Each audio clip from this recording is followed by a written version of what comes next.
హైదరాబాద్ విశ్వాసులకు, స్నేహితులకు, ఇరుగు పొరుగు వారికి, ఆన్లైన్లో చూస్తున్న వారికి ప్రభు అయిన యేసుక్రీస్తు నామములో మీకు శుభములు తెలియపరుస్తూ ఉన్నాను. ఈరోజు దేవుని వాక్యాన్ని వినడానికి వచ్చిన మిమ్మల్ని అందరినీ బట్టి ప్రభు నామములో వందనాలు. మరి వాక్య అంశము క్రీస్తు రెండవ రాకడ. యేసుక్రీస్తు ప్రభు రెండవ రాకడ ఎలా ఉంటుంది? మొదట మనము ఆయన జన్మం గురించి విన్నాం. యేసుక్రీస్తు ప్రభు కన్యకు పుట్టాడని, ఆయన ఈ లోకంలో ఎలా వస్తాడో చాలామంది ప్రవక్తలు ఓల్డ్ టెస్టిమెంట్లో చెప్పారు. అవన్నీ కూడా నెరవేర్చబడ్డాయి. అదే రీతిగా మరి ఆయన యొక్క మరణం గురించి, ఆయన పునరుద్ధానం గురించి రాయబడింది. వెరీ గుడ్, అవన్నీ కూడా జరిగిపోయాయి. మెస్సయ్య ఈ లోకానికి వచ్చి 30 సంవత్సరాల వయసు వచ్చేంత వరకు ఆయన ప్రసంగించలేదు, బోధ చెయ్యలేదు. ఎందుకు? బోధ రాకనా లేక బోధ చెయ్యకూడదనా అంటే ఆయన బోధ చెయ్యలేదు. చెప్పండి, ఎందుకు 30 సంవత్సరాల వయసు వచ్చేంత వరకు యేసుక్రీస్తు ప్రభు బోధ చెయ్యలేదు? ఎవరైనా గట్టిగా చెప్తారా?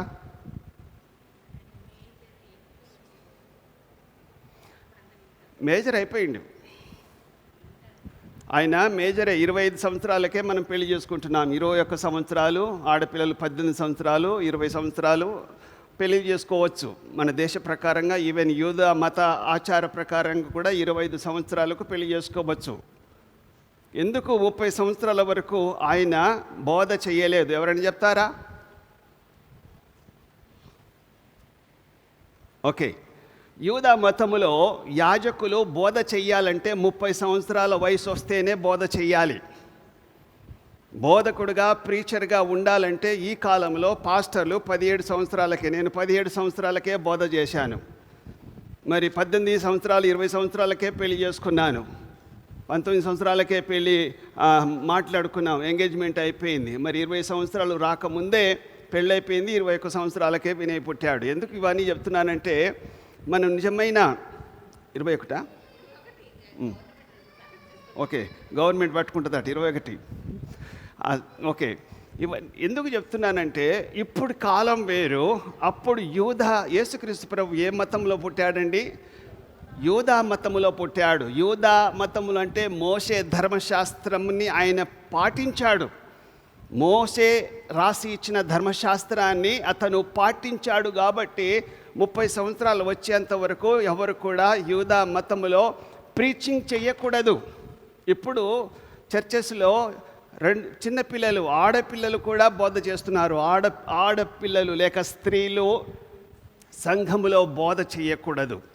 అమ్మగారు నాతో పాటు 4 సంవత్సరాలు బైబిల్ కాలేజీలో చదువుకున్నా, పాస్ అయి డిగ్రీ పొందినా కూడా ఎందుకు కింద కూర్చుంటుంది? పైన కూర్చోవచ్చుగా నా పక్కన. ఒక సిద్ధాంతం ఉంది, మనకు ఒక సిద్ధాంతం ఉంది. స్త్రీలను మనం గౌరవించాలే కానీ వారికి బోధ చేయడానికి నేను పర్మిషన్ ఇవ్వను అని చెప్పి పౌలు చెప్తూ ఉంటాడు. కానీ స్త్రీలు ఈ కాలంలో మరి చాలా సంఘాల్లో, ఈవెన్ సిఎస్ఐ కానీ బ్యాప్టిస్టులో కూడా బ్రదరన్స్ కాదు కానీ మిగతా డినామినేషన్లో మరి స్త్రీలు కూడా బోధకులు అవుతూ ఉన్నారు. నేను స్త్రీల గురించి, పిల్లల గురించి కాదు ఇక్కడ చెప్పొచ్చేది. మంచి యుక్త వయసులో ఉన్నప్పుడే ప్రీచింగ్ చెయ్యాలి అని చెప్పి యూదా మతములో ఉంది. కాబట్టి వారికి లోబడినట్టుగా, ఈ లోకంలో ధర్మశాస్త్రాన్ని యేసుక్రీస్తు ప్రభు లోబడినట్టుగా ప్రపంచంలో ఎవ్వరు కూడా ధర్మశాస్త్రాన్ని లోబడలేదు. ఆయన ఒక్కడే ధర్మశాస్త్రాన్ని, దాదాపుగా 562-64 ధర్మశాస్త్రాలు ఉన్నాయి, లేక శాసనాలు ఉన్నాయి. ఆ శాసనాలు ఆ యేసుక్రీస్తు ప్రభు ఒక్కడే నెరవేర్చాడు. ఆయన నెరవేర్చడానికే ఈ లోకానికి వచ్చాడు. మిగతా వారు ఎవరు కూడా నెరవేర్చలేకపోయారు. ప్రపంచంలో ఈ రోజు వరకు కూడా ఓల్డ్ టెస్టిమెంట్లో మోర్ దెన్ 500గా ఉంటున్న శాసనాలను, ధర్మశాసనాలను ఎవరు కూడా మరి పాటించలేదు. ఒక్క యేసుక్రీస్తు ప్రభు ఒక్కడే పాటించాడు, నెరవేర్చాడు. ఆయన చనిపోయి పునరుద్ధానుడై తిరిగి లేచాడన్న సంగతి మనకు పోయిన వారం వరకు బోధించుకున్నాం. ఇప్పుడు 40 రోజులు ఆయన ఈ లోకంలో ఉంటూ ఉన్నప్పుడు ఆయన ప్రత్యక్షత గురించి కూడా పోయిన వారం మనం మాట్లాడుకున్నాము. ఎన్నిసార్లు ఆయన కనపరుచుకున్నాడు తను తాను? 12 సార్లు కనపరుచుకున్నాడు. 6 సార్లు తన శిష్యులకే కనబడ్డాడు. మిగతా 5-6 సార్లు మిగతా వారికి, ప్రజలకు, భక్తులకు, విశ్వాసులకు మాత్రమే కనబడ్డాడు. అవిశ్వాసులకు, లోకంలో ఉంటున్న వారికి వాక్యం ఎప్పుడు కూడా మరి గద్దించదు, వారితో మాట్లాడదు. ఒకవేళ అమ్మాయిలు చాలామంది నాన్ క్రిస్టియన్స్ మన చర్చికి వస్తూ ఉన్నారు. నాన్ క్రిస్టియన్స్ కూడా చర్చికి రావచ్చు. వరుస క్రమంలో నేను వచ్చి కానుకలు వెయ్యండి అని చెప్తూ ఉంటాను. వెనక నుంచి వరుస వచ్చి మళ్ళా ఇట్లా ఇట్లా పోండి అని చెప్తూ ఉంటాను. ఒక్కొక్కసారి నాన్ క్రిస్టియన్స్ అయితే ఖచ్చితంగా కానుకలు వెయ్యడానికి మీరు ఇష్టపడి సిద్ధపడి కానుకలు వెయ్యాలి. నాన్ క్రిస్టియన్స్, ఈవెన్ క్రిస్టియన్స్ కూడా మీ దగ్గర కానుకలు లేకపోతే దయచేసి ఎవరు కూడా ఉత్త చెయ్యిని పెట్టొద్దు, మీరు రావద్దు. నేను చాలాసార్లు చెప్దామని మర్చిపోతూ ఉన్నా. అమ్మాయిలు ఎవరి దగ్గరైనా 10 రూపాయలు కూడా లేకపోతే 5 రూపాయలు నడుస్తలేదు, 2 రూపాయలు నడుస్తలేదు, 1 రూపాయి అసలు ఎవరు ముట్టుకోరు. కనుక 1 రూపాయి, 2 రూపాయలు, 10 రూపాయలు, 5 రూపాయల బిల్లా మీరు వెయ్యాలనుకున్నా అది కూడా మీరు తేలేకపోతే, పక్కలోని అడగడానికి సిగ్గుపడితే దయచేసి ఉత్త చేతులతో దేవుని మందిరంలో చెయ్యి పెడితే అది శాపమని జ్ఞాపకం చేస్తూ ఉన్నాను. రాకూడదు, అక్కడే నిలబడండి. అరే నేను రాలేదని చెప్పి నువ్వు పాయే నువ్వు పద అని చెప్పి ఎవరని చెప్పొద్దు. మీరు ఆయన కానీ రాకపోతే బలవంతము చెయ్యొద్దు. ఇది చాలాసార్లు చెప్దామని మర్చిపోతున్నా. మీరందరూ వస్తున్నారు కానీ అందరూ రానవసరం లేదు అంటాను నేను. హెబ్రోను చర్చి వాళ్ళు అవిశ్వాసుల కానుకలు తీసుకోరు, మేము తీసుకుంటాం అంటే మన చర్చి తీసుకుంటుంది. మీరు ఎవరైనా, అన్యులు ఎవరైనా కూడా కానుకలు వెయ్యాలనుకుంటే వెయ్యండి, లేకపోతే అక్కడే నిలబడండి, లేకపోతే కూర్చోండి. కానీ బలవంతంగా మీరు ఉత్త చేతులతో వచ్చి చెయ్యి పెట్టొద్దు. క్రిస్టియన్స్ కానీ, నాన్ క్రిస్టియన్స్ కానీ, నమ్ముకున్న వారు విశ్వాసులు కానీ, నమ్మనటువంటి అవిశ్వాసులు కానీ. సో ఇక్కడ నమ్మనటువంటి అవిశ్వాసులతో దేవుడు మాట్లాడలేదు, దేవుడు కనబడలేదు. యేసుక్రీస్తు ప్రభు మరి పునరుద్ధానుడై ఆయన విశ్వాసులకు మాత్రమే కనబడ్డాడు. ఇప్పుడు రెండవ రాకడ ఈజ్ డిఫరెంట్. ఈరోజు నా టాపిక్ ఏంది? రెండవ రాకడ గురించి. యేసుక్రీస్తు ప్రభు రెండోసారి వస్తూ ఉన్నప్పుడు ఎవరు చూస్తారు, ఎవరు చూడరు, ఎవరు రొమ్ము కొట్టుకుంటారు, ఎవరు అయ్యో అయ్యో అయ్యో అని ఎవరు కొట్టుకుంటారు? రొమ్ము అంటే ఇది, రొమ్ము కొట్టుకోవడం అంటే బాదుకుంటారు, తల బాదుకుంటారు, రొమ్ము కొట్టుకుంటారు. ఆయన వచ్చేటప్పుడు ప్రతి నేత్రములు, చెప్పండి, ప్రతి నేత్రములు చూస్తాయి. ఎవరు చూస్తారు, ఎవరు చూడరు? క్రిస్టియన్స్ చెప్పండి. మన టాపిక్ ఇదే. మీకు విశ్వాసులు కదా, మీరు దేవుని నమ్ముకున్న వారు కదా, చాలా కాలం నుంచి మీరు ఉన్నారు కదా, మరి ఎవరు చూస్తారు? యేసు ప్రభు వాక్యంలో నేను ఇంకా కిందికి పోతూ ఉన్నప్పుడు చెప్తాను, ఆయన దొంగ వలె వస్తాడు, దొంగోడు చెప్పి రాడు. ఎట్లా దొంగోడు చెప్పకుండా మన ఇంటికి దోచుకోవడానికి వస్తాడో ఆ రీతిగా, అంటే దొంగ కాదు ప్రభు, దొంగ రీతిగా వస్తాను అన్నాడు. కాబట్టి దొంగలు వచ్చే రీతిగా అకస్మాత్తుగా మీరు నిద్రపోతూ ఉన్నప్పుడు వస్తాడు. అయితే ఎవరు చూస్తారు? ఛాలెంజ్. ఎవరు చూస్తారు, ఎవరు చూడరు?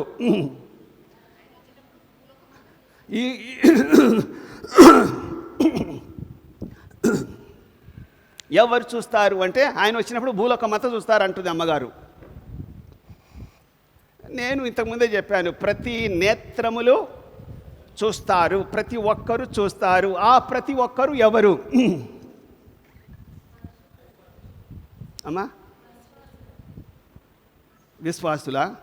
ఓకే, మీరు జాగ్రత్తగా నా మాట వినాలి. ఈరోజు టాపిక్ చాలా వెరీ ఇంపార్టెంట్. నేను 11:15 కల్లా ముగించడానికి ప్రయత్నం చేస్తా, అంటే అర్ధగంట. ఆ తర్వాత నేను మిమ్మల్ని సతాయించను, కాకపోతే టాపిక్ ఇస్ వెరీ ఇంపార్టెంట్. ఆయన వచ్చేటప్పుడు ఎవరు చూస్తారు?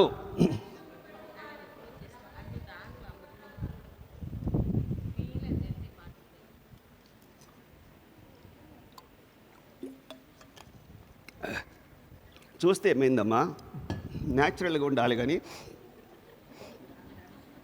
ఓకే, అయిపోయింది. మీరు విశ్వాసులు చూస్తారా అమ్మా? విశ్వాసులు చూస్తారా, అవిశ్వాసులు చూస్తారా?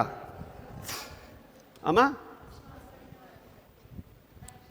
రక్షింపబడిన వారు. అందుకోసం మీరు బుధవారం క్లాసుకు రావాలి. అర్థమైందా? ఎందుకు బుధవారం క్లాస్కి రావాలంటే డీటెయిల్స్గా చెప్తా. మీరు నెలకొకసారో, సంవత్సరానికి ఒకసారో, లేకపోతే ఎప్పుడో ఆదివారమే వస్తే మీకు సరి అయిన వాక్యం రాదు. విశ్వాసులు చూడరు. మనము ఏం చేస్తాము? అకస్మాత్తుగా, సడన్గా, రహస్యంగా ఎత్తబడతాం. ఎత్తబడి ఎక్కడ ఉంటాం? మధ్యాకాశంలో ఉంటాం. కిందున్న వాళ్ళు మధ్యాకాశంలో ఉంటాం. కింద భూకంపము, రకరకాలుగా ఆందోళన. అంత్యక్రీస్తు వచ్చి భూలోకంలో ఉంటున్న వారందరినీ కూడా తొక్కుతూ ఉంటాడు. 3.5 సంవత్సరాలు శ్రమలు, ఇంకా 3.5 సంవత్సరాలు మహాశ్రమలు. మనమంతా కూడా ఈ శ్రమల గుండా దేవుడు మనల్ని పెడతాడా తల్లి? మనల్ని పెట్టాడు. ఇప్పుడు నా కొడుకు, నా కూతురు శ్రమల గుండా పోవాలని నాకు ఇష్టమా? నాకు ఇష్టం లేదు. బిలాము ప్రవక్త బాలాకు రాజుతో ఏమన్నాడంటే, బాబు, ఈ ఇశ్రాయేలు ప్రజలను శపించుమని బాలాకు బండెడు చాలా బహుమానాలు ఇస్తానని చెప్పినప్పుడు బిలాము ఏం చేసిండు? శపించడానికి పోయినప్పుడు తండ్రితో ఏమంటున్నాడు? అంటే దేవునితో, యెహోవా దేవునితో ఏమంటున్నాడు? ప్రభువా, నీ కొడుకును. ఇప్పుడు ఎట్ట చెప్పాలి ఇక్కడ? ఆగు, నువ్వు మధ్యలో మాట్లాడకు జనార్దన్. ఇప్పుడు నీ దగ్గరికి వచ్చి నువ్వు దేవుడివి, నేను బిలామును. నిన్నేమని అడుగుతున్నానంటే, బిలాము, జనార్దన్ గారు, దేవుడా, నీ 2 పిల్లలని నేను చంపేస్తా, నాశనం చేస్తానంటే నువ్వు ఒప్పుకుంటావా? అర్థమైందా? నీ పిల్లల్ని నేను చంపడానికి నాకు పర్మిషన్ అంటే నువ్వు ఒప్పుకొని నాకు పర్మిషన్ ఇస్తావా? బిలాము అదే చేసిండు. బిలాము అనే ఒక ప్రవక్త, ఇశ్రాయేలు ప్రజలు దేవుని పిల్లలని మేము శపిస్తాను, పర్మిషన్ ఇయ్యి అని దేవుణ్ణి అడిగితే దేవుడు పర్మిషన్ ఇస్తాడు. వాళ్ళ కొడుకులను, కూతుర్లను చంపేస్తానంటే, అదే రీతిగా మనం ఎవరి పిల్లలము? విశ్వాసులమైన దేవుని పిల్లలము. ఈ భూలోకంలో 7.5 సంవత్సరాలు వచ్చే, లేక 7 సంవత్సరాలు వచ్చే శ్రమలకు మనము ఉండము. ఈ లోకంలో ఉంటున్న వారంతా కూడా, విడవబడిన వారంతా కూడా, ఎవరైతే విడవబడతారో వాళ్ళెవరమ్మా? చెప్పండి, ఎవరు విడవబడతారు? వాళ్ళెవరు? అవిశ్వాసులు, అంటే నమ్మనటువంటి వారు. రొమ్ము కొట్టుకునేది ఎవరు? కనుక దొంగ వలె వస్తాడు, ఆయన వచ్చేటప్పుడు ప్రతి నేత్రం చూస్తారు అని చెప్పి 2 సార్లు ఉంది వాక్యంలో. ఒకసారేమో మీరు మెలకువగా ఉండి జాగ్రత్తగా ఉండండి అంటున్నాడు ఒక సైడు, ఇంకొక సైడు ఆయన దొంగ వలె వస్తాడు, ఆయన వచ్చేది ప్రతి ఒక్కరూ చూస్తారు. ఇక్కడ మీరు పడుకోవద్దు, నిద్రపోవద్దు, మెలకువగా ఉండి అని ఉంది. సో ఇక్కడ లోకంలో ఇంకా ఛాన్స్ మీద ఛాన్స్, చాలా అవకాశాలు, opportunity after opportunity God has giving as everybody to know him. ప్రతి ఒక్కరూ యేసుక్రీస్తు ప్రభు దేవునిగా తెలుసుకోవడానికి అవకాశాల తర్వాత అవకాశాలు దేవుడిస్తూ ఉన్నాడు. మనం ఏం చేస్తున్నామంటే, వాళ్ళది అదొక మతం. కానీ త్వరగా మనము ఆయన రాకడ గురించి వినబోతూ ఉన్నాం. This topic is very very important. అన్ని టాపిక్లు ఇంపార్టెంటే, కానీ నేను పోయిన వారం చెప్పిన సువార్త అంటే 4 విషయాలు లేక 3 విషయాలు. ఏందది? ఆయన పుట్టుక, ఆయన మరణము, ఆయన పునరుద్ధానం. ఇప్పుడు 4వది యాడ్ అయింది, ఆయన రెండవ రాకడ. ఇది ఈ ముఖ్యమైన 4 విషయాలు తెలుసుకోకపోతే మనం క్రైస్తవులము కాదు. ఈ 4 సీక్రెట్స్. ఫస్ట్ సీక్రెట్ అందరికీ వచ్చు, చాలా మంచి బట్టలు, మంచి మంచి ప్రసంగాలు ఎప్పటి నుంచో మనం వింటూ ఉంటాం, టీవీలో, పుస్తకాల్లో, పత్రికల్లో వింటూ ఉంటాం. తర్వాత శ్రమల గురించి 40 రోజులు లెంట్ ప్రసంగాలు చేస్తూ ఉంటారు, చాలామందికి నేర్చుకుంటారు, చాలామందికి తెలుసు. తర్వాత పునరుద్ధానుడై ఉన్న విషయం కూడా ఈస్టర్ పండుగ చాలా గ్రాండ్గానే చేసుకుంటారు. చేసుకుంది, తెలుసుకుంది, నేర్చుకుంది, మరుగున పడేది ఏందో తెలుసా? రెండవ రాకడ గురించి. అంటే ఈరోజు మనం నేర్చుకునేది రెండవ రాకడ గురించి. చాలామందికి అంత ఇంట్రెస్ట్ ఉండదు. కనుక రెండో రాకడ అనేది మనం శ్రమల గుండా వెళ్తామా వెళ్తారు అని చెప్పి కొంతమంది అంటారు. కానీ బైబిల్ చాలా అర్థం చేసుకుంటే విశ్వాసులు వెళ్ళరు. అయితే నెంబర్ 1 ఏంటంటే, క్రీస్తు రెండవ రాకడ గురించి ప్రవచనాలు నెరవేర్చబడ్డాయంటే నెరవేర్చబడ్డాయి. ఆయన రెండవ రాకడ గురించి కాదు, ఆయన వస్తాడు అని చెప్పి ప్రవచనాలు నెరవేర్చబడుతున్నాయి. కనుక ఆయన ముందుగానే చెప్పాడు. యేసుక్రీస్తు ప్రభు మత్తయి సువార్త 25:31 ఏముందంటే, దానియేలు 7:13 ఏముందంటే, రాత్రి కలిగిన దర్శనం ఇంకా చూస్తుండగా ఆకాశం మేఘరుడై మనుష్య కుమారుని పోలిన ఒకడు వచ్చి ఆ మహారుద్ధుడగు వాని సన్నిధి ప్రవేశించి ఆయన సముఖమునకు తేబడెను. మత్తయి సువార్త 25:31 కూడా తన మహిమతో మనుష్య కుమారుడు ఆయనతో కూడా సమస్త దూతలను వచ్చినప్పుడు ఆయన తన మహిమ గల సింహాసనం మీద ఆసీనుడై ఉండును. అంతేకాకుండా 1 తిమోతి 6:14 కూడా మన ప్రభు అయిన యేసుక్రీస్తు ప్రత్యక్షమగు వరకు నీవు నిష్కలంకముగాను అనింద్యముగాను ఈ ఆజ్ఞను గైకొనవలని నీకు ఆజ్ఞాపిస్తున్నాను. నిష్కలంకముగాను అనంద్యముగాను, నిందపాలు కాకుండా, కలంకము ఏమీ లేకుండా పవిత్రంగా జీవించాలని దేవుడు మనల్ని కోరుతూ ఉన్నాడు. ఒకవేళ కలంకమైనా నిందపాలైనా కూడా దేవుని వైపు మనం చూచినప్పుడు దేవుడు తప్పకుండా పడిపోయిన మనల్ని లేవనెత్తుతాడు. ఆయన కొరకు జీవించడానికి ప్రభువు మనల్ని సిద్ధపరుస్తూ ఉన్నాడు. ఆయన వస్తాడు, ఆయన మనల్ని పిలుస్తాడు. రెప్పపాటున మనం ఎగిరిపోతాం. రెండోది ఏంటంటే, క్రీస్తు రెండవ రాకడ సమయం ఏంటంటే, మత్తయి సువార్త 24:36 ఆ దినమును గూర్చియు ఆ గడియను గూర్చియు దేవదూతలకు కానీ మనుష్య కుమారునికి కానీ తెలియదు అని అంటున్నాడు. యేసుక్రీస్తు ప్రభువుకు తెలుసా ఆయన వచ్చే సమయము? తెలియదా? చెప్పండి సంఘం. అమ్మా తెలియదు అంటున్నాడు. అమ్మా సందిగ్ధంలో ఉంది. మీకు అర్థమవుతుందని చెప్పేది? ఆయనకు తెలియదని మనము ఎవరో పాస్టర్ గారు చెప్తే మనం నమ్ముతున్నాం. యేసుక్రీస్తు ప్రభు దేవుడా, మానవుడా, లేకపోతే మామూలోడా? దేవుడు.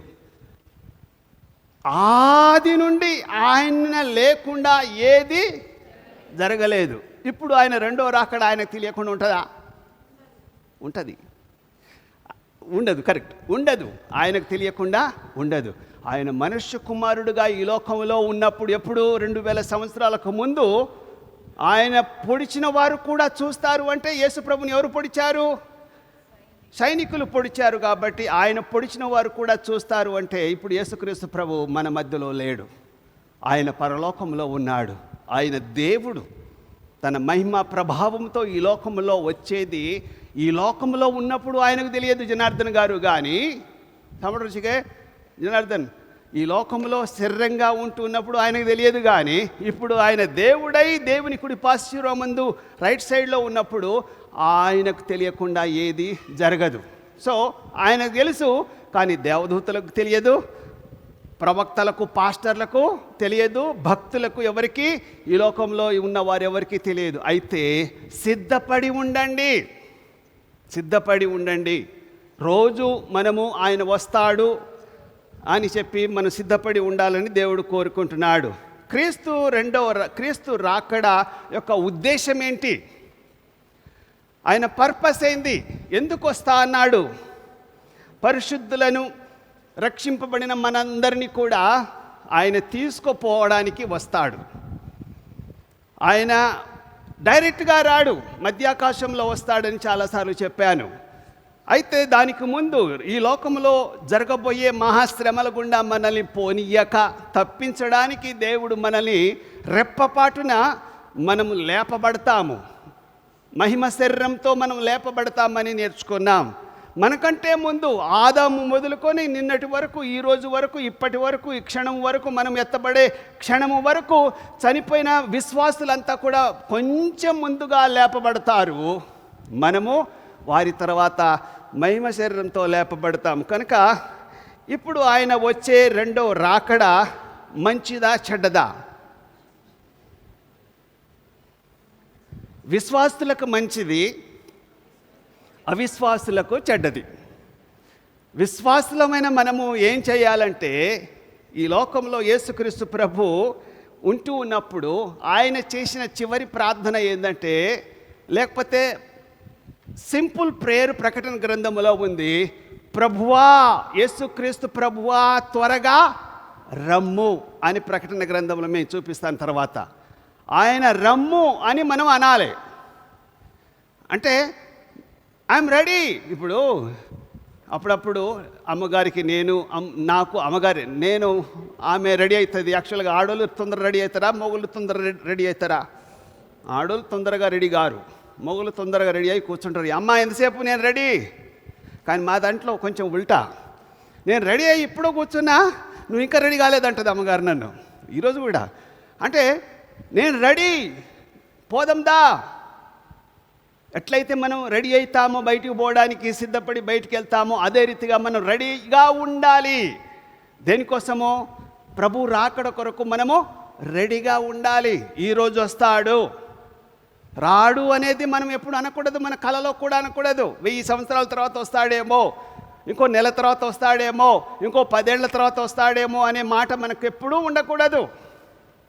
మనమంతా రెడీగా ఉండాలి. అంటే ఏ రోజుకు ఆ రోజు, ప్రభువా ఇప్పుడు నువ్వు వస్తే నేను రెడీ, నువ్వు నన్ను పిలిస్తే నేను రెడీ. చాలాసార్లు మనం ఒకటి మర్చిపోతున్న విషయం ఏంటంటే, భార్యాభర్తలు లేక కుటుంబము.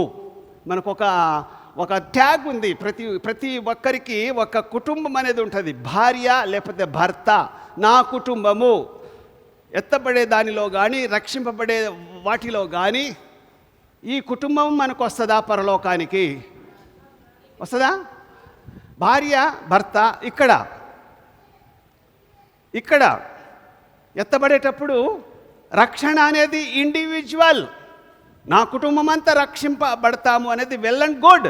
కానీ రక్షణ ఇండివిజువల్, పర్సనల్. కనుక బైబిల్లో ఎక్కడుంది పర్సనల్ అని? ఈ రెండవ రాకడలో యేసుప్రభు చెప్తాడు 24 మత్తయి సువార్త 24లో ఏమని ఉందంటే, ఒకరు ఎత్తబడతారు, ఒకరు విడవబడతారు. అంటే వాళ్ళెవరు? భార్యాభర్తలు పడక మీద, మంచం మీద పడుకుంటున్నప్పుడు ఒకరు ఎత్తబడతారు. అంటే ఒక ఆయననో ఎత్తబడతారు, ఒక ఆమెనో విడవబడతారు. వాళ్ళ అర్థమైంది, దాని అర్థమైంది, ఒకరు నమ్ముకుంటారు, ఒకరి నమ్మకం ఎక్కువ, ఒకరి నమ్మకం తక్కువ. ప్రభువా వాళ్ళిద్దరు కదా, వాళ్ళిద్దరిని లేపాలి కదా. ఏమో బైబిల్లో లేదు ఇద్దరు లేపబడతారని, ఇద్దరు ఎత్తబడతారని. ఇద్దరు తిరుగలి విసరుచుండగా, ఇద్దరు ఇప్పుడు ఏమంటారు, విసరడం లేదు, గ్రైండింగ్ చేస్తూ ఉండగా, ఇద్దరు గ్రైండింగ్ చేస్తుండగా, మీరెవరు చూడలేదు గ్రైండింగ్ చేసేది ఎట్లా, నేను చూసినా. ఇద్దరు తిరుగలి విసరుచుండగా ఒకరు ఎత్తబడతారు, ఒకరు ఎడిపోయినవే లేరు. కనుక రక్షణ అనేది పర్సనల్. ఎవరి విశ్వాసంతో ఇంకొక విశ్వాసము పోల్చకూడదు. మన అందరి బ్లడ్ గ్రూప్ ఒకటే అయినా, కలర్ ఒకటే అయినా, చాలామంది బ్లడ్ గ్రూప్ ఒకటే అయినా కూడా ఈ రక్షణ అనేది దేవుడిచ్చే బహుమానం ఈక్వల్ కాదు. ఎవరిది వాళ్ళే. కుటుంబం అనేది నీకు కావాలి, ఈ శరీరానికి కావాలి కాబట్టి కుటుంబం. పరలోకంలో కుటుంబం వేరు, దేవుని రాజ్యంలో కుటుంబం వేరు. వాళ్ళు ఆస్ట్రేలియన్స్ కావచ్చు, వాళ్ళు అమెరికన్ కావచ్చు, బ్రిటన్స్ వాళ్ళు కావచ్చు, కొరియా వాళ్ళు కావచ్చు, ఇండియన్ కావచ్చు, హిందీ కావచ్చు, ఒరియా కావచ్చు, తమిళ్ కావచ్చు, లంబాడి కావచ్చు, తెలుగు కావచ్చు. ప్రభువుని నమ్ముకున్న వారు ఏ వంశంలో అయినా కావచ్చు, ప్రతి వంశంలోనూ, ప్రతి జాతిలో, ప్రతి దేశంలో ఆయన బిడ్డలు ఉంటారు, ఆయన కుటుంబం ఉంటుంది. అది శాశ్వతమైన కుటుంబం. ఆ కుటుంబము యేసు ప్రభు ఏమన్నాడంటే వధువు కుటుంబం. వధువు అంటే పెళ్లి కుమార్తె. ఆ పెళ్లి కుమార్తె అనబడిన సార్వత్రిక సంఘము ఆ పెళ్లి కుమారుడైన యేసుక్రీస్తు కోసం మనం ఎదురు చూస్తూ ఉంటామని జ్ఞాపకం చేస్తూ ఉన్నాడు. సో తనతో ఉండుటకు, యేసుక్రీస్తు ప్రభుతో ఉండుటకు మనల్ని స్వీకరిస్తాడని మనం చూస్తూ ఉన్నాం. 4వది, క్రీస్తు ఎలా వస్తాడు అంటే ఆయన దొంగ వలె వస్తాడు అని చెప్పుకున్నాం మనం. ఇప్పుడు ఎవరు ఊహించని రీతిగా వస్తాడు అని మనకుంది. దాసుడు కనిపెట్టని సమయంలో వస్తాడు. నువ్వు ఫోన్ చేసి రావచ్చు కదా, ఒక అద్భుతం చేసి రావచ్చు కదా, నేను వస్తానని చెప్పి పెద్ద గంట కొడితే నేను సిద్ధపడేవాడిని కదా అంటే ఆయన సడన్గా వస్తాడు, చెప్పి రాడు. ఎప్పుడు వస్తాడో తెలియదు. దీని అర్థమైంది, విశ్వాసులు సిద్ధంగా ఉండాలి. ఈరోజు వస్తాడు అని ఉండాలనా, వారం తర్వాత వస్తాడు కదా అంటే నువ్వేమంటావు? ఇంకా చాలా టైం ఉంది కదా, ఇప్పుడు రాడు అని చెప్పి మనము సిద్ధంగా ఉండమని అర్థం. కనుక ఆయన ఎలా వస్తాడు, ఎప్పుడు వస్తాడు అంటే ఎప్పుడన్నా రావచ్చు. ఈరోజే వస్తాడని ఉండాలా, లేకపోతే ఇప్పుడే వస్తాడని సిద్ధపడాలా, లేకపోతే ఒక 10 సంవత్సరాలకో 50 సంవత్సరాలకో వస్తాడు అని చెప్పి మనము అనుకోవాలా? చెప్పండి. ఎప్పుడన్నా రావచ్చు. దాని అర్థం ఏంటంటే యేసుక్రీస్తు ప్రభు రాబోతూ ఉన్నాడు. సంఘం ఎత్తబడుతుంది. ఆయన రాకముందు మనం సంఘము ఎత్తబడతాము. ఆయన ఎత్తబడిన తర్వాత బహిరంగంగా భూమి మీదకి వస్తాడు. అందరు చూస్తూ ఉంటే వస్తాడు. ఎక్కడికి వస్తాడు? ఫస్ట్ భూలోకంలో.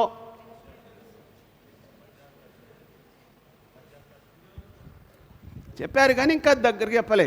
ఏ కొండ మీదకి వస్తాడు? ఒలీవ కొండ మీదకి వస్తాడు. యెరూషలేము దగ్గర ఒలీవ కొండ ఉంది, ఆ కొండ మీదకి దిగి వస్తాడు. అంటే ఒలీవ కొండ కానీ యెరూషలేము is the centre of the world. ప్రపంచానికి సెంటర్. అంటే దేవుడు అందరికీ అందుబాటులో ఉండడానికి యెరూషలేములో పుట్టాడు. యెరూషలేములో మరి ఆయన మళ్ళీ రెండో రాకడ వస్తుందని చెప్పి మనం నమ్మాలి. అయితే ఆయన ఎలా వస్తాడు అంటే మేఘాలతో వస్తాడని చెప్పి. ఆయన వచ్చే విధానం ఏంటంటే మనుష్య కుమారుడు ప్రభావముతోనూ మహామహిమతోనూ ఆకాశ మేఘరూఢుడై వచ్చును. మత్తయి సువార్త 24:30 వచనములో, మత్తయి సువార్త 16:27 చూసినట్లయితే మనుష్య కుమారుడు తన తండ్రి మహిమగల వాడి తన దూతలతో కూడా రాబోతూ ఉన్నాడు.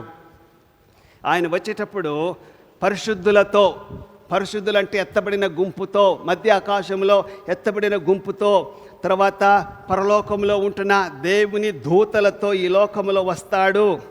తన మహిమతో ఆయన కూడా సమస్త దూతలతో వచ్చినప్పుడు, తన మహిమ అంటే చెప్పండి.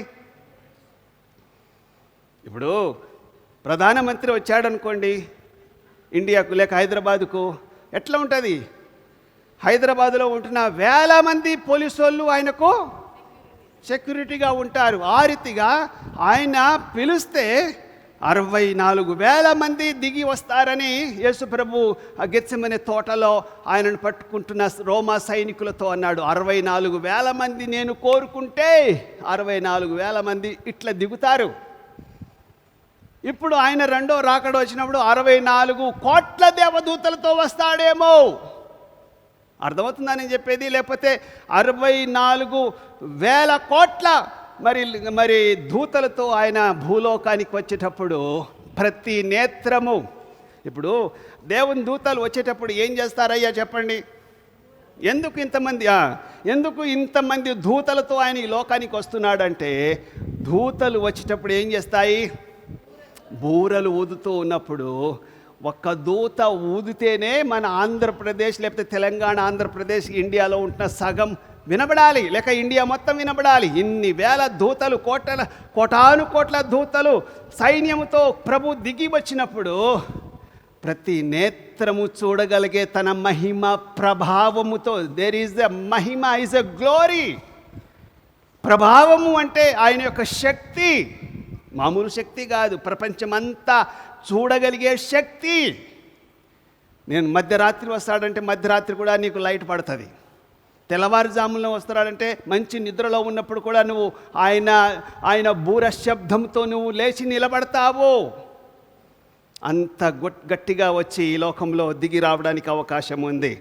కనుక క్రీస్తు రాకడకు సూచనలు ఏంది అంటే, ఆయన రాకముందు ఏమేం జరుగుతాయి అంటే ఇవన్నీ జరుగుతాయి. జాగ్రత్తగా వినండి.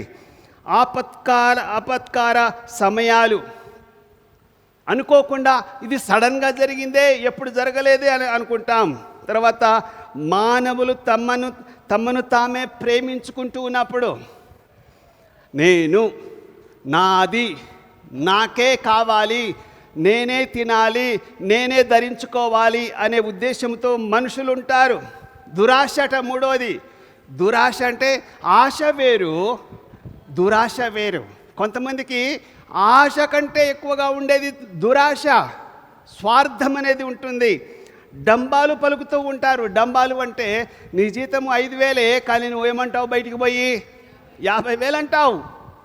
నీ జీతం ₹1,00,000 కానీ బయటికి పోయి నాకు 10 లక్షలు, నేను అమెరికాలో చదువుతున్నాను, ప్రతి నెల నేను 20 లక్షలు సంపాదిస్తాను అని చెప్పి కొందరు డబ్బాలు కొడుతూ ఉంటారు, డంబాలు పలుకుతూ ఉంటారు. అలాంటి గర్వంతో ఉంటారు. గర్వం, నాది, నేనే. తర్వాత దైవ దూషణ కలిగిన వారు ఉంటారు. దేవుణ్ణి ప్రేమించరు, దేవుని బిడ్డలను ప్రేమించరు. దేవుడు ఉంటే ఎక్కడున్నాడు, దేవుడు లేడు, దయ్యం లేదని చెప్పే వాళ్ళు ఉంటారు. తల్లిదండ్రులకు అవిధేయత కలిగిన వారు, తల్లిదండ్రుల మాట వినకుండా, లోబడకుండా, నువ్వేం సంపాదించినావు, నువ్వేమి ఇచ్చినావు, నీకెందుకు నేను లోబడి ఉండాలి అనే వాళ్ళు ఉంటారు. తల్లిదండ్రుల మాట వినకుండా ఉండేవాళ్ళు. తర్వాత కృతజ్ఞత లేకుండా, ఇది వెరీ వెరీ ఇంపార్టెంట్. గ్రాటిట్యూడ్ లేకుండా ఉండేవారు ఆల్రెడీ స్టార్ట్ అయిపోయింది. ఇప్పుడు కూడా తల్లిదండ్రులకు లోబడని పిల్లలు ఇప్పటికీ ఎప్పుడో స్టార్ట్ అయిపోయింది. దేవుని దూషించే వారు ఉన్నారు, గర్వపడే వాళ్ళు ఉన్నారు, డంబాలు పలికేవారు ఉన్నారు, దురాశ కలిగిన వారు ఉన్నారు. మానవులను వారికి వాళ్ళే ప్రేమించుకునేవారు. కోడికూర తెచ్చుకొని వాళ్ళే వండుకొని తింటారు, ఇంకొకరికి పెట్టరు. స్వార్థపరులు ఉన్న వాళ్ళు ఉన్నారు. తర్వాత అపవిత్రులుగా ఉన్నారు. సహజ ప్రేమ లోపించడం, కనీస ప్రేమ, హ్యూమన్, ఒక మనిషిని ప్రేమించాలి అనే మాట లేకుండా జీవించేవారు చాలామంది ఉన్నారు. అసత్య నేరారోపణలు, నేను చూసినా అని చెప్పి అబద్ధ సాక్ష్యం చెప్పే వాళ్ళు చాలామంది ఉన్నారు. ఆశలను అదుపు చేసుకోలేకపోవడం.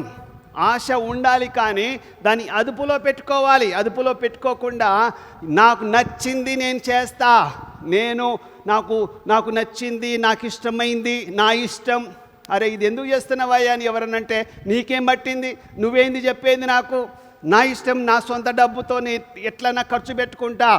ఎవరన్నా బాబు రోజు హోటల్లో తినకండి, కొంచెం వండుకొని తినండి, సేవింగ్ చేయండి అని అంటే, నా డబ్బు నా జీతం నేనే ఖర్చు పెట్టుకుంటా, నువ్వెవరు చెప్పడానికి? నేను సంపాదించింది నేను ఖర్చు పెట్టుకోవడానికే కదా. అదుపులో పెట్టుకోకపోవడం. రోజు కొండ మీద కోతిని తెచ్చి తినాలి, చందమామ రావే, జాబిల్లి రావే, కొండెక్కి రావే అనే పాట మనం పాడుకుంటాం కదా. కొండెమ్మ గొంతెమ్మ కోరికలు తీర్చుకునే వాళ్ళు ఉంటారు. ఇవన్నీ కూడా యేసుప్రభు రాకముందు ఈ యొక్క సూచనలు. మృగప్రాయులు, మృగంగా మనుషుల్లాగా ప్రవర్తించరు, మృగంలాగా ప్రవర్తిస్తారని చెప్పి మనం చూస్తున్నాము. మంచి అనేది దొరకదు, మానవత్వం అనేది ఉండదు, ద్రోహులు ఉంటారు, మొండితనం. నేను ఎలాంటి దాన్నో తెలుసా? ఆడోళ్ళు అప్పుడప్పుడు అంటారు, మగవాళ్ళు కూడా అంటారు, మొండోడయ్యా అంటే నేను మొండిదాన్ని, నేను ఇంతే అనే మాట సినిమా కూడా ఉంది కదా. నేను ఇంతే, నాకు నచ్చింది నేను చేస్తా, నాకెవరు చెప్పేది అవసరం లేదు అనే వాళ్ళు ఉంటారా? ఇవన్నీ దేనికి సూచనలు?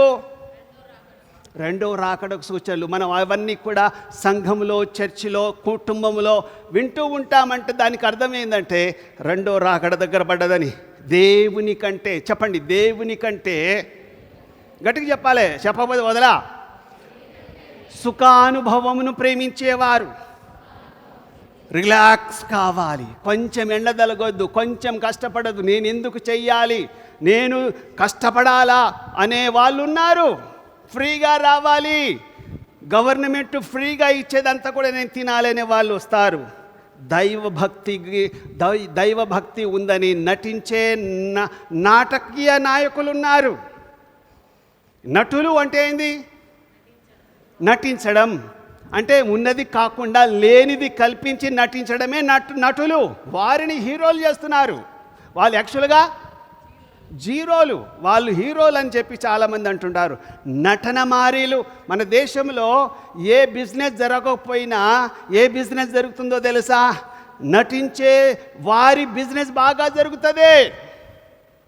అంటే సినిమాలు, మన దేశంలో ఉంటున్న సినిమా టాకీసులు కానీ, సినిమాలు చూసేవారు కానీ ప్రపంచంలో ఏ దేశంలో లేరన్ని సినిమా టాకీసులు, సినిమా హీరోలు, హీరోయిన్లు, సినిమా ప్రొడక్షన్ మొత్తం ఇండియాలో ఉంది.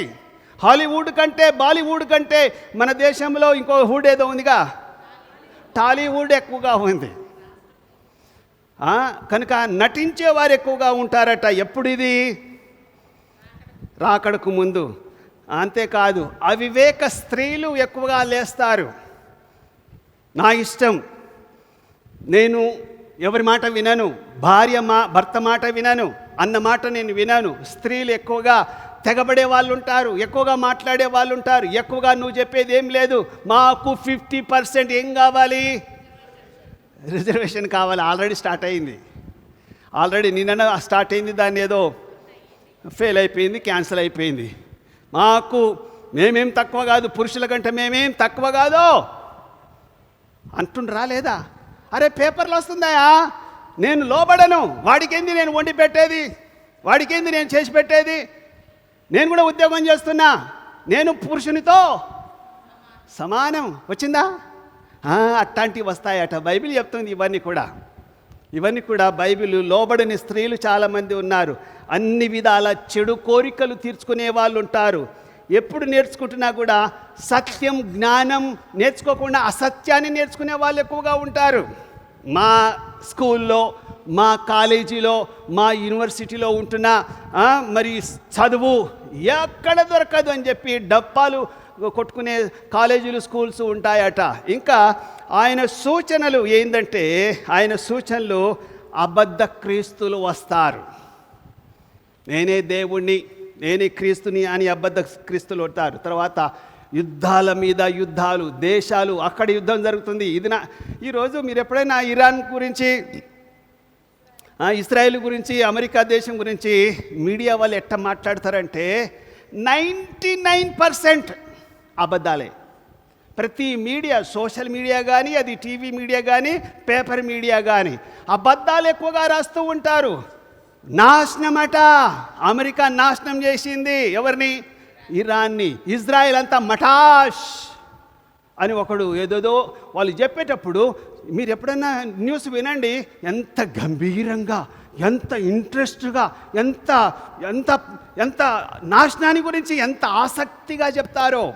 అదే సువార్త చెప్తారా ఎవరైనా అట్లా? చెడు వార్త పేపర్లో లేకపోతే టీవీలో ఎక్కువగా వస్తాయా? మంచి వార్తలు ఎక్కువగా వస్తాయా? అవి జరుగుతాయని బైబిల్లో ఉంది. యుద్ధాలు జరుగుతూ ఉంటాయి, దేశాలు కొట్టుకుంటారు, తర్వాత భూకంపాలు వస్తాయి, అంటు రోగాలు వస్తాయి, అసమానతలు పెరుగుతూ ఉంటాయి. ఓపిక లేదు. ఇంకో మంచి ప్రసంగం చేస్తా ఓపిక గురించి. ఓపిక ఎంత ఉండాలంటే అన్నిటికంటే ఓపిక ఎక్కువగా ఉన్నవాడే బలవంతుడు, అందగాడు, సూపర్ స్టార్. ఆయన కానీ ఆమె కానీ. ఓపిక నశించిపోతుంది, ఎవ్వరిలో ఓపిక ఉండదు. ఎప్పుడు ఇది? రాకడ ముందు. ప్రేమలు తరిగిపోతూ ఉంటాయి. బాగా తిండిపోతులు, తిండి. పొద్దున ఒక కూర, మధ్యాహ్నం ఒక కూర, సాయంత్రం ఒక కూర. తిండి లేకపోతే ధర్నాలు చేసే వాళ్ళు ఉన్నారు. మాకు అన్నం పెడతలేదు ఈ కాలేజీ వాళ్ళు, మేము మాడైపోతున్నాం, తిండి లేక చచ్చిపోతున్నాం. తల్లిదండ్రులు కూడా పెట్టకపోతే మా అమ్మ నాకు అన్నం పెడతలేదు, మా అమ్మ వండి పెడతలేదు, నా భార్య వండి పెడతలేదు, మేము తిండికి చచ్చిపోతున్నామని చెప్పి తిండి. ఆ హోటల్కి పోదాం, ఈ హోటల్కి పోదాం, అది తెచ్చుకుందాం, ఇది తెచ్చుకుందాం. తిండి కోసం తిండిపోతులు అయ్యే వాళ్ళు ఉంటారట. అంతేకాదు మధ్యాహ్నం ఇప్పుడు సిటీలో నేనైతే రోజు చూస్తున్నా, మీరు చూస్తున్నారో లేదో నాకు తెలియదు, కానీ ఎక్కడ బండ్లు ఎక్కువగా ఉంటాయంటే వైన్ షాప్ దగ్గర బండ్లు ఉంటాయి. 2 వీలర్స్ కొన్ని వందలు ఉంటాయి. ప్రతి వైన్ షాప్ దగ్గర 100 మోటార్ సైకిల్స్ ఉంటాయి. పాల షాపులో ఎప్పుడైనా ఒక 10 మోటార్ సైకిల్ చూసారా మీరు? పాల షాపులో ఏదైనా ఒక 5 మోటార్ సైకిల్ ఉండగా పాలు కొంటుండగా మీరు ఎప్పుడైనా చూసారా? పాలు మంచివా, విస్కీ బ్రాండీ మంచిదా? విస్కీ బ్రాండీ కాడ 100 మోటార్ సైకిల్ కార్లు ఉంటాయి. పాల షాపులో 2 మోటార్ సైకిల్ కూడా ఉండవు. ఖాళీ కూర్చొని ఒక్కడే ఈగలు వాళ్తూ ఉంటాడు. ఎవడో వస్తే ఒక ప్యాకెట్ తీసుకుపోతాడు, కానీ ఓ 10-20 ప్యాకెట్లు కొనేటోడే లేడు, దిక్కే లేదు. కనుక మద్యపానాసక్తి తాగే వాళ్ళు చాలా ఎక్కువగా ఉంటారు. ఈ రాకడకు ముందు పెళ్ళిళ్ళు బాగా జరుగుతాయట. అది కూడా వాక్యంలో ఉంది, పెళ్ళిళ్ళు బాగా జరుగుతాయి. కనుక ఇదంతా కూడా మరి రెండో రాకడ సూచనకు మనం చూస్తూ ఉన్నాం. బైబిల్లో న్యూ టెస్టిమెంట్లో 260 అధ్యాయాలు ఉన్నాయి. ఎన్ని? 260 అధ్యాయాలు. ముగించాలనుకున్నా, ఇంకొక 5-10 నిమిషాల్లో ముగిస్తా. కానీ 318 సార్లు, చెప్పండి, 318 సార్లు ప్రతి 25 వచనాలకు ఒకసారి న్యూ టెస్టిమెంట్లో ఏమని రాయబడి ఉంది అంటే, సువార్త కన్నా, శ్రమల కన్నా, పునరుద్ధానం కన్నా రెండవ రాకడ గురించి 318 సార్లు రెండవ రాకడ గురించి రాయబడి ఉంది. ఎందులో? న్యూ టెస్టిమెంట్లో. రెండో రాకడ గురించి రాయబడిన దానికంటే పునరుద్ధానం గురించి కానీ, శ్రమల గురించి కానీ, యేసు ప్రభు పుట్టుక దినం గురించి కానీ రాయబడలేదు. రెండో రాకడ అంత ఇంపార్టెంట్. అన్నిసార్లు ప్రభు వాక్యంలో న్యూ టెస్టిమెంట్లో 318 సార్లు రాయబడి ఉంది అంటే this is very very important topic, important issue, important అని నేను జ్ఞాపకం చేస్తూ ఉన్నాను. ఇప్పుడు జరగబోయేది భయంకరమైన రోజుల్లో మనం జీవించబోతూ ఉన్నాం. ఎవరు ప్రభు నమ్ముకుంటారంటే, మృతులైన వారు మొదట లేస్తారు, విశ్వాసం ఉంచిన మనము తర్వాత లేస్తాము.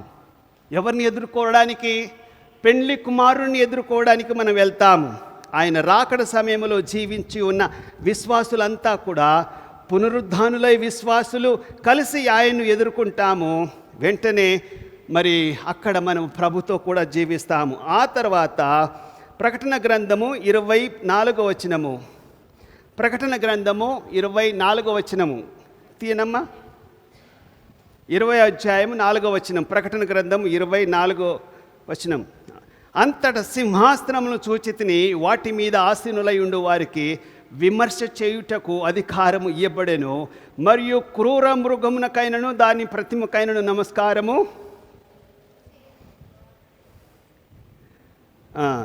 5వ వచనం. ఆ 1000 సంవత్సరములు గడుచు వరకు కడమ మృతులు బ్రతుకలేదు, ఇదే మొదటి పునరుద్ధానం. ఇక్కడ 1000 సంవత్సరాలు, రెండవ రాకడ వచ్చేటప్పుడు 1000 సంవత్సరాలు మనము భూలోకంలో ఏలబోతూ ఉన్నాం. చెప్పాను నేను ఆల్రెడీ. అదే వచ్చిన తర్వాత ఆయన రాకడ వచ్చిన తర్వాత సైతానుడు పని చెయ్యడు, వారిని బంధిస్తాడు, దేవుడు ముద్ర పెడతాడు, ఇక వాడు బయటికి రాడు. ఓన్లీ పరిశుద్ధులు మాత్రమే మిగులుతారు. అక్కడ బైబిల్లో ఉంది, మేకల ఒక దిక్కు, గొర్రెలు ఒక దిక్కు. ఒక ఆయన గొర్రెలు, విశ్వాసులంతా ఎవరని చెప్తూ ఉంటాడు? గొర్రెలని చెప్తూ ఉంటారు. మీరేమనాలి? ఎస్, మేము గొర్రెలమే. దేవుని వాక్యానుసారంగా మనము గొర్రెలము. యేసుక్రీస్తు ప్రభు మన యొక్క కాపరి యొక్క స్వరాన్ని వింటున్న గొర్రెలం మనము. కానీ మేకలెవరు? అవిశ్వాసులు. లోకంలో ఉంటున్న వారంతా కూడా అవిశ్వాసులు, మేకల గురించి ఏమంటున్నాడు దేవుడు? నరకానికి పోండి. గొర్రెల గురించి ఏమంటున్నాడు దేవుడు? పరలోకంలో వారసులు కండి అని చెప్పి దేవుడు గొర్రెల గురించి అంటున్నాడు. సరే, ఎవరో ఒకరు గొర్రెలు అంటే మనం గొర్రెలమే. ఎస్, మనం గొర్రెలమే అని చెప్పాలి. మేము గొర్రెలమే. మా కాపరి యేసుక్రీస్తు ప్రభు. కుడి ప్రక్కన ఉంటున్న వారిని గొర్రెలు అంటున్నాడు, ఎడం ప్రక్కన ఉంటున్న వారిని మేకలు అంటున్నాడు. అది ఎప్పుడు జరుగుతుంది అంటే రెండో రాకడ, ఆయన ఈ లోకానికి వచ్చిన తర్వాత ఈ రెండో రాకడ సమయానికి ముందు 12 గోత్రికులు వీళ్ళంతా కూడా ఐక్యంగా ఉంటారు, ఐక్యతతో కలిసి జీవిస్తూ ఉంటారు. వీళ్ళు చెదిరిపోరు, ఎక్కడెక్కడ ప్రపంచంలో ఉన్నారు వాళ్ళంతా కూడా 12 గోత్రికులు కలిసిపోతారని చెప్పి దేవుని వాక్యంలో యెహెజ్కేలు ప్రవక్త చెప్తూ ఉన్నాడు. యెహెజ్కేలు 19 నుంచి 24 వరకు మరి అక్కడ చెప్పబడుతున్నట్టుగా మనం చూస్తూ ఉన్నాము. అంతేకాదు యెహెజ్కేలు 36, 37, 38 ప్రశస్తములకు గొర్రెలు విస్తరించినట్టుగా నేను వారిని విస్తరింపజేసేదను. తర్వాత యెహెజ్కేలు 36, 33, 37 చూసినట్లయితే పాడైన భూమి ఏదెను వనములేగును. ఈ భూమి అంతా కూడా పాడైపోతుంది, కానీ దేవుడు ఏదేను వనములో లాగా దీన్ని చేయబోతూ ఉన్నాడు. అయితే చివరి భాగంలో నేను వస్తాను. చివరి భాగంలో క్రీస్తు విరోధికి అపవాది సంబంధించినంత వరకు ఏం జరుగుతుంది అంటే 10వది, క్రీస్తు విరోధికి అపవాదికి సంబంధించినంత వరకు సంఘం ఎత్తబడిన తర్వాత క్రీస్తు విరోధి ప్రత్యక్షమవుతాడు, కానీ భయకంపింతులు చేసే ఆయన పరిపాలన తారాస్థాయికి పెరిగిపోతుంది. దేవుడు వచ్చి దానిని ఆపద్బాంధవుడిలాగా వచ్చి వాటి ఊపిరి చేత అతన్ని మూసేస్తాడు.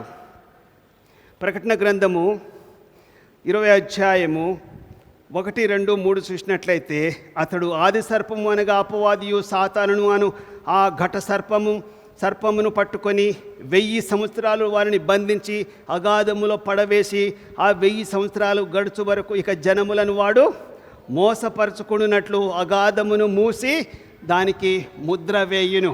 1000 సంవత్సరాలు యేసుక్రీస్తు ప్రభు ఈ లోకంలో ఆయనతో పాటు మనము ఏలబోతూ ఉన్నప్పుడు అపవాది పనులు ఏమాత్రమో జరగవు. వారిని 1000 సంవత్సరాలు కటిక బీలంలో మరి తాలుపేసేసి ముద్ర వేసి ఎవడు తీయనంత మరి ఆయన ముద్ర వేసి ఉంచేస్తాడు. అప్పుడు యెషయా గ్రంథములో రాయబడిన వాక్యము నెరవేర్చబడబోతుంది. యెషయా గ్రంథము 32, 65, 25 తోడేళ్ళును గొర్రెపిల్లను కలిసి మేయును, సింహము ఎద్దువలే గడ్డి తినును, సర్పము మన్ను ఆహారమగును. నా పరిశుద్ధ పర్వతములో అవి హాని అయినను నాశనకరమైనను చేయకుండును. యెహోవా సెలవిస్తున్నాడు, అరణ్య ప్రాంతము ఫలభరితమవుతుంది. అక్కడ సింహము గొర్రెపిల్ల కలిసి ఆడుకుంటాయి. సింహము గడ్డి మేస్తుందట, ఆవు మేసినట్టు గడ్డి మేస్తుంది. చిన్నపిల్లలు పసిపిల్లలు తాసుబొమ్మలతో ఆడుకుంటారు. ఏ మృగము కూడా ఆ టైంలో హాని చేయదు. ఏ టైంలో?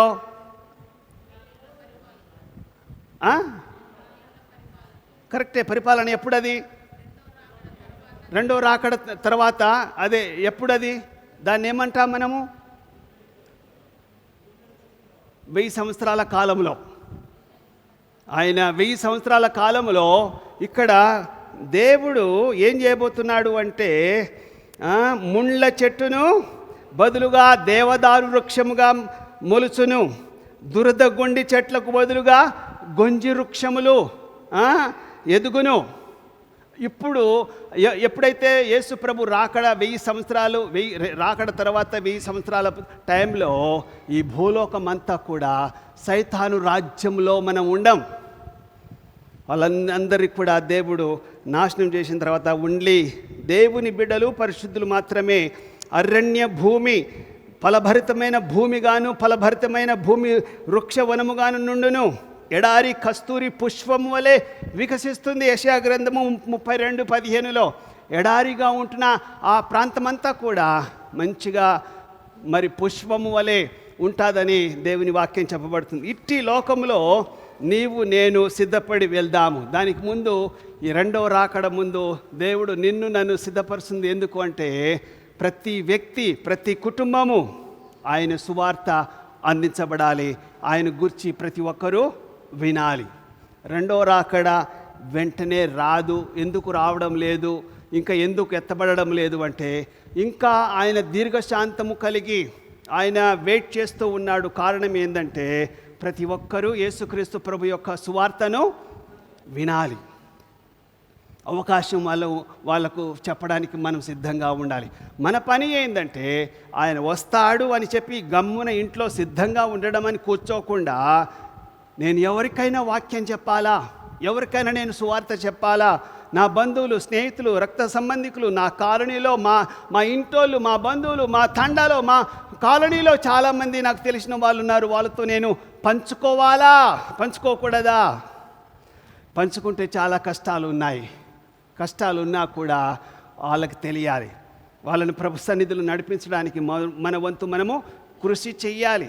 వారిని ప్రభు దగ్గర నడిపించడానికి ఈ సువార్తను, యేసు ప్రభు చెప్పిన చివరి వాక్యాన్ని మనం ప్రతి ఒక్కరికి అందించిన తర్వాతనే మరి రాబోతూ ఉన్నాడు. కనుక విశ్వాసులుగా సిద్ధపడి ఆయన కోసం రిలాక్స్ అయ్యి కూర్చుందామని కాదు, కానీ మనకి ఇవ్వబడిన రక్షణను మన దగ్గరే దాచిపెట్టుకోకుండా ఆ సత్య సువార్తను మన చుట్టూ ఉంటున్న వారికి అందించాలి. ఎక్కడో వేరే రాష్ట్రానికో, వేరే దేశానికో, వేరే జిల్లాకో వెళ్ళనవసరం లేదు.